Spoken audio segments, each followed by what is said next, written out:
ভাওতাবাজি, কোরআন একটা ভাওতাবাজি জামাত ইসলামের। ম্যাডামের সাথে সম্পর্ক ছিল, আমাদেরকে কোন অঙ্গ সংগঠন করতে দেয় নাই, কোন সহায়ক দিছে এই জামাত ইসলামের ভয়কে আমাদের দল থেকে কোন সহায়ক দিছে, র্যাব দিয়ে শেষ করে দিছে। যুবদল করতে দেয় নাই, ছাত্রদল করতে দেয় নাই। কিনে বাংলা কোর্টে রাত্রে 12টার সময় ম্যাডাম আসছে, দরজা আমি টানি, খুলে না। ম্যাডাম গিয়েছে, তার এক ছেলে আছে। কে ছেলে?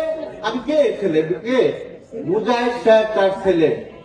সে আসছে, ম্যাডামের দরজা খুলছে, তারপরে নামছে। দেখেন এত বড় কি করছে তারা, ম্যাডামকে সম্মান দিছে, তারা এইভাবে তারা দখল করে নিছে।